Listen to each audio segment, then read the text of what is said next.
Are you? We're live. Good evening, everyone, and welcome to WCONA Live, the reading series of the Writers' Conference of Northern Appalachia. I'm Damian Dressa, coming to you from Prospect, Pennsylvania, and this is my co-host, Christina Fasonic from Wheeling, West Virginia. Okay. And by the way, I prefer illustrious co-host, but co-host will have to do. So how is everything over there, Damian? Illustrious. Illustrious, No, I mean I can't even see for the luster. It's lustering so much here that you've been blinded by luster. blinded by the luster. No, everything is great here. Everything is great. How are things in Wheeling? Wheeling is nice tonight. I'm extra cozy. My best friend in the entire universe made me this nice, cozy infinity scarf, and I thought I'd wear it tonight to keep me cozy over here. It's a little cozy. So tonight, yes, we have our fourth Poet Laureate on tonight, which, I mean, how lucky, how fortunate are we to have this opportunity every week to invite such amazing writers, and they say yes to us every week. Karen Craigo is our writer tonight. I'll give you a little bit of information about Karen. For those that for those at home, go ahead. I'm sorry. For playing Poet Laureate bingo, what state is Karen the Poet Laureate of? Missouri, the Show Me State. Okay, thank you. Yes. That's important information. She is the author of 2 full-length collections, Passing Through Humansville from 2018 and No More Milk, which I love that title, from 2016, both from Sundress Publications, as well as 3 chapbooks. She hails from Gallipolis, Ohio, and now lives and works in Springfield, Missouri. All right, are we ready to bring Karen on? I think we are. Karen! Hi! Hello, Missouri. Yay! So, how are you this evening? I'm great, and it's so nice to be with you tonight, back in Appalachia, even if only electronically. Yes. Well, that's one of the blessings we've had. I mean, it's the bad thing, but it's the good thing. Because of all the technology, we've been able to really connect with writers that have sort of geographically moved away, but in their hearts or in their minds and their work, they're still so much a part of the region, and the region's so much a part of them. So yeah, it's true. We feel lucky. So what are you going to read for us tonight? Well, I just came up with a little group of poems to fit the time, and I was looking for something that just attested to my roots in the area. And as I was telling you previously, everything reflects my roots in Appalachia. I mean, anything I ever write about relationships or place, they're all informed by where I grew up, the place that sort of still kind of sings to me. So yeah, well, it's like making a pot out of clay, right? The whatever is in that clay, whatever minerals, whatever elements, they're going to be in that pot, no matter if it's tall, it's skinny, it's wide, or whatever. It's still of that. So, and I think of that as in our writing too, and how we identify with the world and associate with ourselves and all that good stuff. I'm so excited for your reading tonight. Well, so, Davey and I are going to move ourselves off the screen, and we'll be back in just a few minutes. All right, that sounds good. Excellent. I'll hop right in. I have some new work. I thought I'd read my one of my most recent poems. Is one I should have brought my visual aid, A Big Jar of Honey, my husband bought for me. And it's from a town where I was working, and then I'm no longer in that job, and I have maybe a little bit soured on the town. So here's a poem called In a Mason Jar of Light. All honey is the product of place. No one knows like the bees do. They dive face first into the cave of blossom, carry off their saddlebags of dust. I lived there once, in the bee town, its name on the label of the jar. I thought I knew all of it, but I never found its sugar, which must exist to leave its residue for the bees to go to work on. The genius of bees is in the way they find and file it, sweetness that never goes bad. Could be I owe the place more than I gave it. I don't plan to return, but I take it by spoon, and the argument nearly turns me. So my apologies to unnamed Missouri town.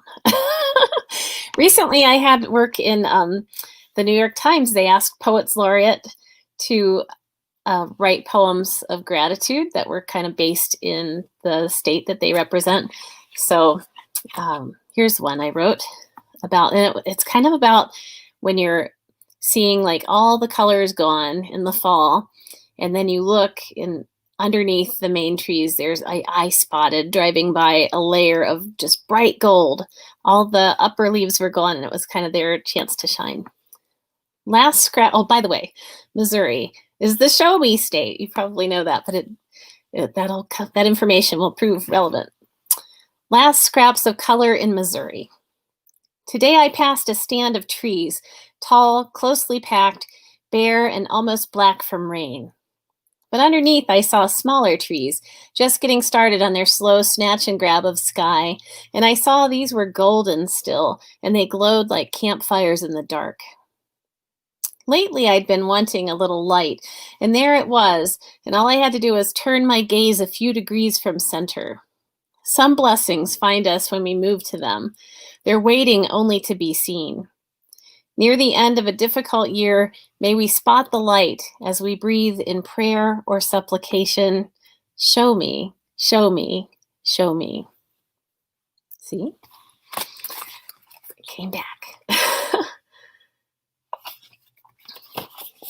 Here's one I wrote at home in Ohio, in Appalachia. What springs from the ground? For affliction does not come from the dust, nor does trouble spring from the ground. Yet man is born of trouble as the sparks fly upward. And that's Job 5, verses 6 and 7. To be human, or to be any good at it, you have to study the rain, how each fat drop slaps the wooden stairs just like a mad palm, and together the drops explain the sound of one hand clapping. We will be tested on this. We'll be forced to describe with exactitude the destruction of the drop, how it hits, then springs up in shattered hallelujahs. The sparks fly upward. It says that in Job. Our hero, a fool, never forsakes the one who has forsaken, who makes sport of him. Affliction does not come from the dust, it says, but I prefer to think it does, that the one we seek for comfort doesn't rain down our ruin for fun.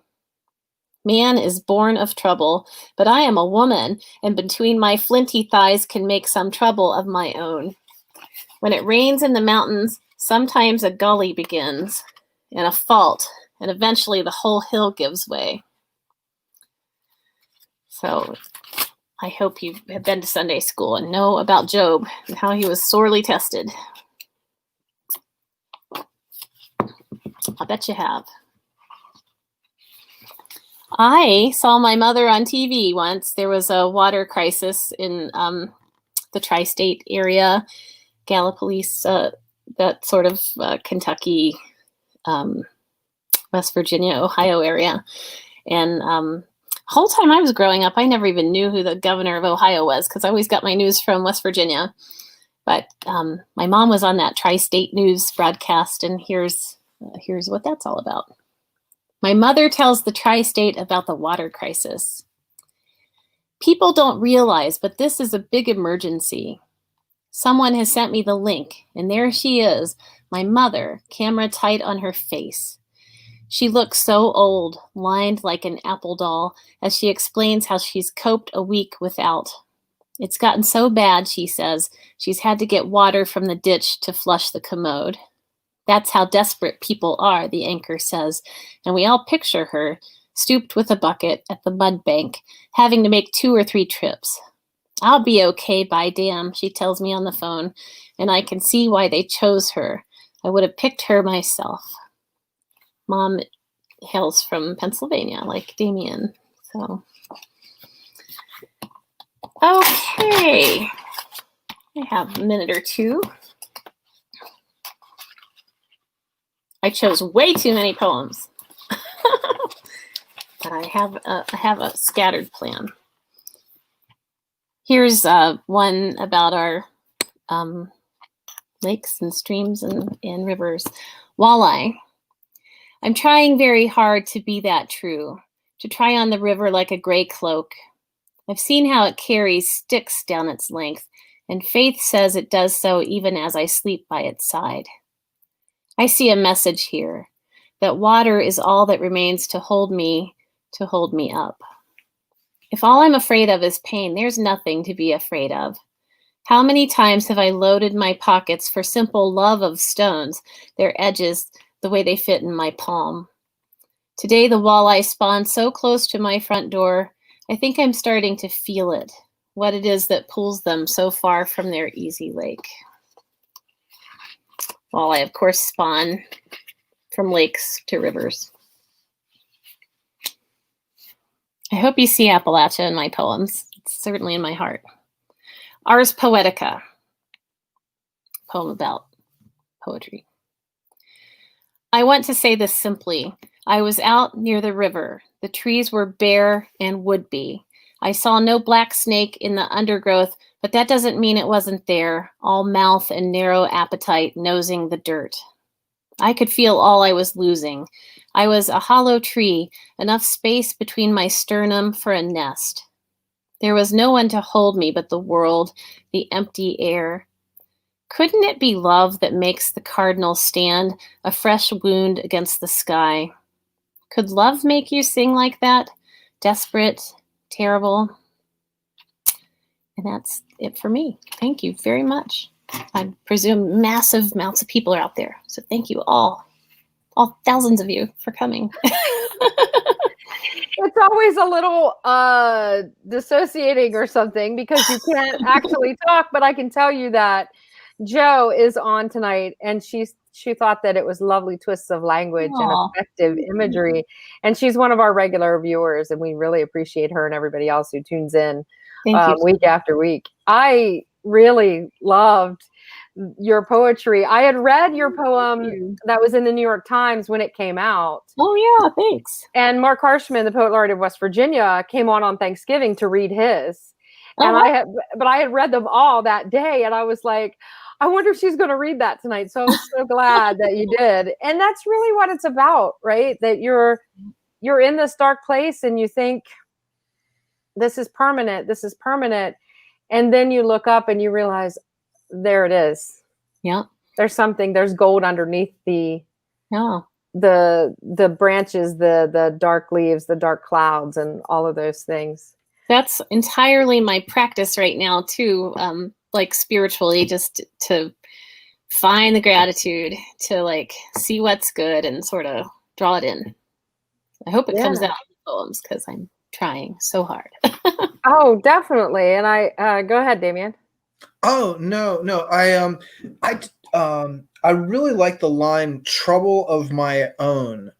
I thought that would be a wonderful name for a collection. Oh, yeah.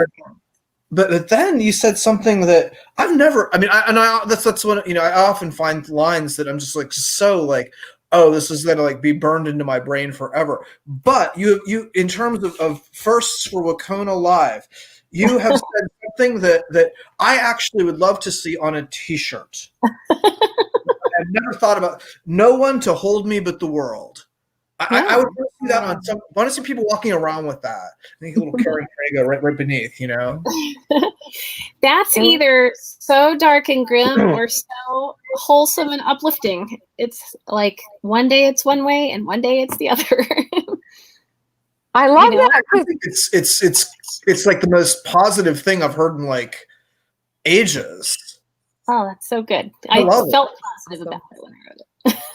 Well, you could always wear like a dark color on the front of your shirt and a yellow on the back, so it could be that dark and light and Oh, look at expect me to pollinate. Look at him looking at me like that. I really loved a lot of your lines too, including or to be any good at it in terms of being human.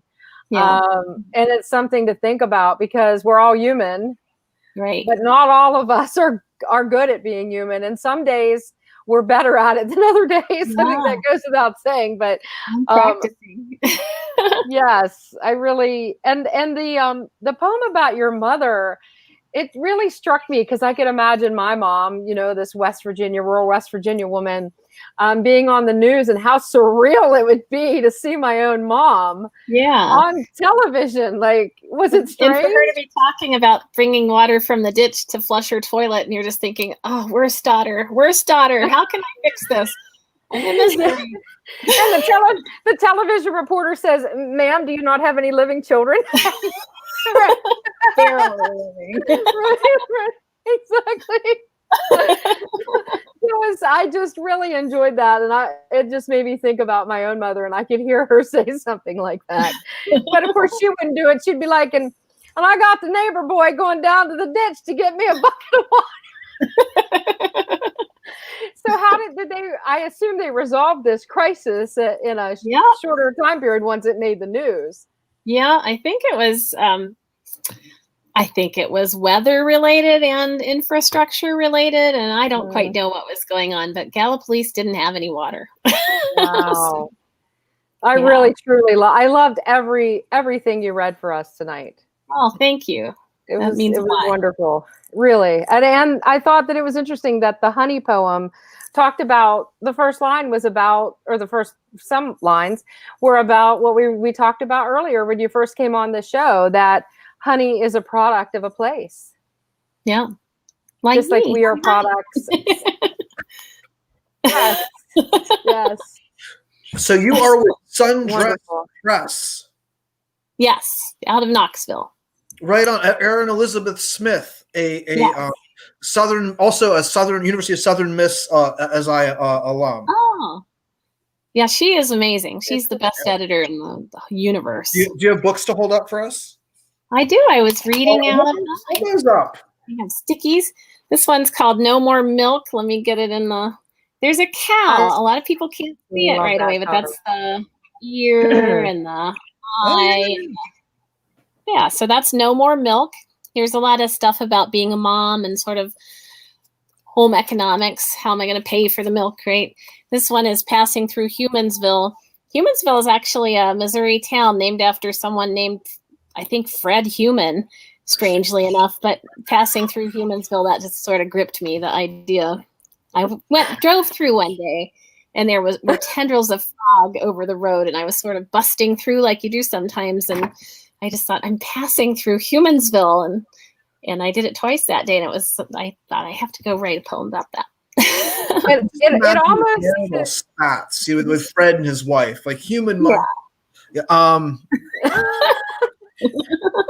So if you like out there in WCONA viewer land, if you like Karen's wonderful poetry, you can purchase both of these fine books from our bookshop.org.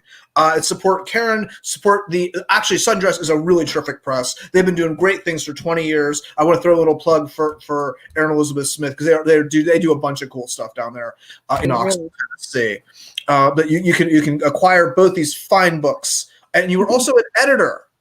Yes, I am. I do a lot of things. I'm the current nonfiction editor and the past editor-in-chief of Mid-American Review. I'm a little behind right now, so if you sent me a nonfiction manuscript, I apologize. And I also do a book prize series for Moon City Press here in hi Karen, here in Missouri, at Missouri State. So. Oh, cool. Yeah. Thank you so much for sharing. I love the Ars Poetica. I'm going to. That's just such. I love the imagery in that. This is so good for me. Hearing these nice words, it makes me want to go write. And it's my birthday. I'm 52. It's my card. I'm a deck of cards, my husband says. So it's my deck of card year, and I'm getting these nice shot in the arm. So I appreciate it so much. You were great fun to have on the show, and I love the reading. Thank you so very much. Thank you. Mwah. All right. Well, that's it for the night. We will see you all next week. We will. And who do we have next week? We have Christina Valadota next week. She will be on the show at 8 p.m., just like every week. See everybody then. All right. Have a great week. I'm Damian Dresick with my co-host Christina Fasonic. Thank you for watching WCONA Live, the reading series of the Writers' Conference of Northern Appalachia.